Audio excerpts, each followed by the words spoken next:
Hello friends, आज मैं आपको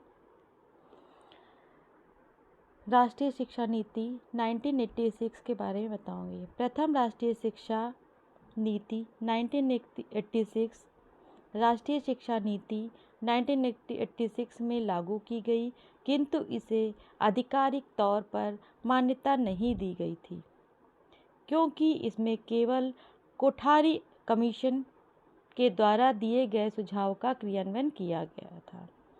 क्या हुआ था? इसको मान्यता नहीं दी गई थी क्योंकि कोठारी कमीशन के द्वारा दिए गए सुझाव का क्रियान्वयन किया गया था। ठीक है।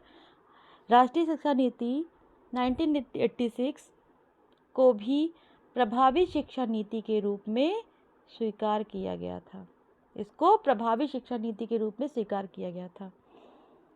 ठीक। अगला है, इसमें सर्वप्रथम सुधार शिक्षा के ढांचे में किया गया। शिक्षा व्यवस्था में सुधार करते हुए 10+2+3 व्यवस्था को अपनाया गया। मतलब 10th 12th और ग्रेजुएशन को अपनाया गया था, जिसमें देश की व्यवस्था के अनुसार शिक्षा के उद्देश्यों का निर्धारण किया गया।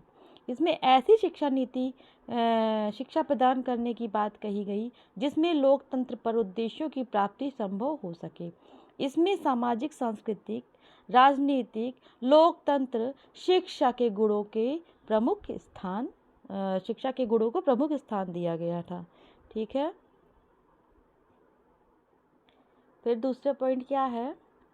हमारा क्रियान्वयन, अनुसंधान का अर्थ, प्रकार और परिभाषा। ठीक।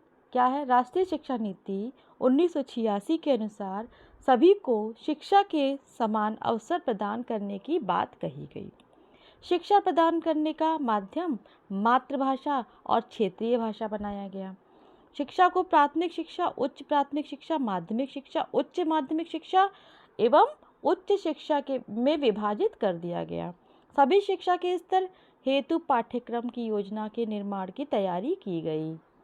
ठीक है, इतना आपको समझ में आया। अगला, राष्ट्रीय शिक्षा नीति 1986 को छात्रों के वास्तविक जीवन से जोड़ा गया।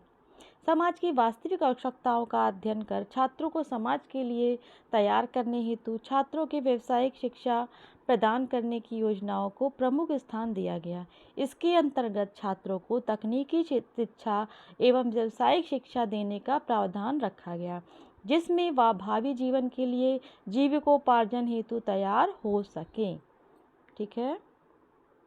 अगला पॉइंट क्या है?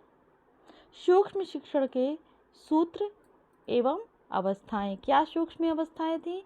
राष्ट्रीय शिक्षा नीति 1986 के मुख्य बिंदु जिनके द्वारा शिक्षा व्यवस्था में बदलाव लाया गया। राष्ट्रीय शिक्षा नीति 1986 में पहली बार संपूर्ण देश में एक शिक्षा व्यवस्था को अपनाते हुए 10+2+3 प्रणाली को अपनाया गया। मैंने इसके बारे में बताया। 10+2+3 क्या था? 10th 12th और ग्रेजुएशन को अपनाया गया। ठीक। राष्ट्रीय शिक्षा नीति में कहा गया कि प्राथमिक शिक्षा देश के लगभग 90% लोगों को प्राप्त है तथा माध्यमिक स्तर की शिक्षा में गणित विज्ञान विषय को अनिवार्य कर दिया गया है। ठीक है, अनिवार्य कर दिया गया। अगला है, शिक्षा कौशल के 10 पॉइंट हैं। टीचिंग स्किल के कौन कौन से पॉइंट है? 10।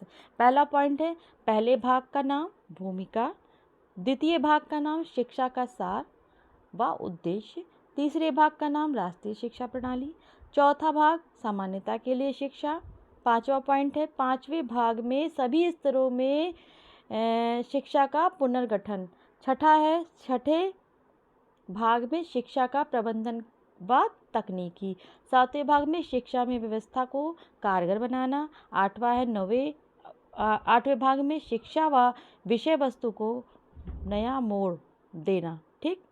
नवा है, नवे भाग में शिक्षक व उसकी भूमिका, 10वें में क्या है? शिक्षा का प्रबंध। ठीक है, ये हो गया। आपको समझ में आया शिक्षा के कौशल के बारे में। फिर अगला है, भारतीय शिक्षा आयोग, जिसको लॉर्ड कर्जन की शिक्षा नीति भी कहते हैं। भारतीय विश्वविद्यालय आयोग को लॉर्ड कर्जन की शिक्षा नीति भी कहते हैं। शिक्षा के उत्तम क्रियान्वयन हेतु शिक्षा के क्रियान्वयन की जिम्मेदारी को केंद्र सरकार, राज्य सरकार एवं जिले के अनुसार विभाजित किया गया।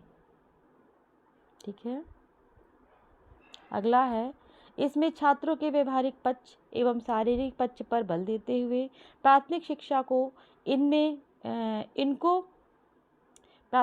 में इनको मुख्य स्थान दिया गया जिससे शिक्षा के द्वारा छात्रों का सर्वांगीण विकास हो सके। फिर क्या है, राष्ट्रीय शिक्षा नीति 1986 देश की विशाल जनसंख्या को देखते हुए निःशुल्क परीक्षा का प्रावधान रखा गया एवं बुनियादी शिक्षा बेसिक शिक्षा के रूप में शिक्षा के स्वरूप को स्वीकार कर लिया गया। ठीक है, मई 1986 को राष्ट्रीय शिक्षा नीति का एक दस्तावेज प्रस्तुत किया गया जिसे ऑपरेशन ब्लैक बोर्ड के नाम से जाना जाने लगा। ऑपरेशन ब्लैक बोर्ड का उद्देश्य सभी प्राथमिक विद्यालयों में न्यूनतम मूलभूत सामग्री उपलब्ध कराना था। प्राथमिक शिक्षा के महत्व को स्वीकार करते हुए ब्लैक बोर्ड योजना का निर्माण किया गया एवं 90% छात्रों को किसके द्वारा लाभ पहुंचने की जिम्मेदारी का निर्माण किया गया। ठीक है, अगला पॉइंट है, इस शिक्षा नीति में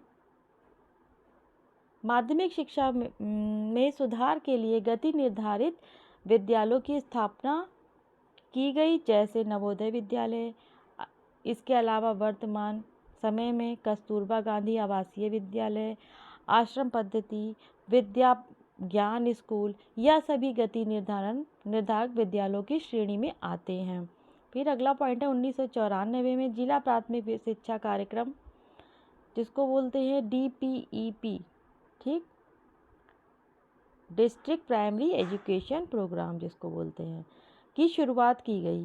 व्यावसायिक शिक्षा के क्षेत्र में 1921 में कानपुर में HBTI हारकोर्ट बुटलर टेक्निकल इंस्टीट्यूट की स्थापना की गई। ठीक है, गोखले बिल क्या है? गोखले 1911 को सन 1945 में भारत सरकार में तकनीकी शिक्षा में सुधार के लिए नलिनी रंजन सरकार की अध्यक्षता में सरकार समिति का गठन किया गया। इस नेशनल गोखले 1911 में सन 1945 में भारत सरकार द्वारा तकनीकी शिक्षा में सुधार के लिए नलिनी रंजन सरकार की अध्यक्षता में सरकार समिति का गठन किया गया। सन 1961 में national council of education research of training जिसको बोलते हैं NCERT की स्थापना की गई। 1995 में national council of teacher education जिसको बोलते हैं NCTE का गठन किया गया। सन 1987 में जिला शिक्षा प्रशिक्षण संस्थान जिसको diet institute of education and training की स्थापना की गई। ठीक है, अब हम कुछ इसके क्या है, राष्ट्रीय शिक्षा नीति 1986 के दोष क्या हैं? उत्तर है, पहला पॉइंट है, इस शिक्षा नीति में केंद्र एवं सरकारों के शैक्षिक अधिकार एवं उत्तरदायित्व निश्चित नहीं किए गए। वित्त के क्षेत्र में जन सहयोग की स्थापना पर जन शोषण हो रहा। तीसरा पॉइंट, प्रथम 10 वर्षीय आधारभूत पाठ्यचर्या का अनुपालन आज तक नहीं किया जा सका। कोठारी आयोग में क्या था, 1964 से 66 तक ये चला। क्या है इसमें, राष्ट्रीय शिक्षा नीति 1986 के सिफारिशें क्या थीं?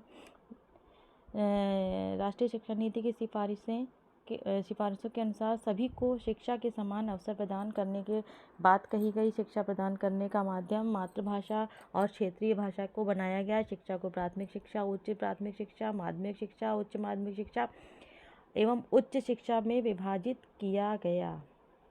राष्ट्रीय शिक्षा नीति के उद्देश्य क्या है? राष्ट्रीय शिक्षा नीति के उद्देश्य 1986 राष्ट्रीय शिक्षा नीति के स्तर को ऊंचा उठाने के लिए और शिक्षा व्यवस्था को समाज की आवश्यकताओं के अनुसार बनाने के लिए बनाई गई थी, जिसका उद्देश्य राष्ट्रीय शिक्षा नीति 1968 के दोषों को दूर करना था। एक शिक्षा नीति राष्ट्रीय 1968 में बनाई गई थी जो पूरी तरीके से सक्सेस नहीं हो पाया, तो उसी कमी को पूरा करने के लिए उसी अनुसार ये 1986 का राष्ट्रीय शिक्षा नीति बनाया गया।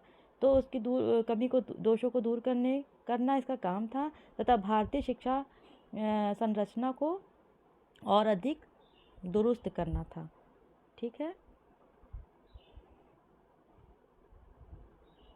राष्ट्रीय शिक्षा नीति 1986 के अध्यक्ष कौन थे?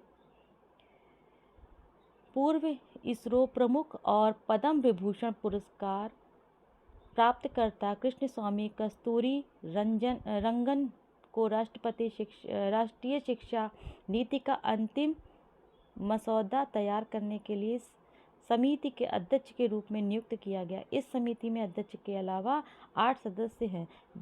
शिक्षा पर राष्ट्रीय नीति 1986 में बनाई गई थी और 1992 में संशोधित की गई थी।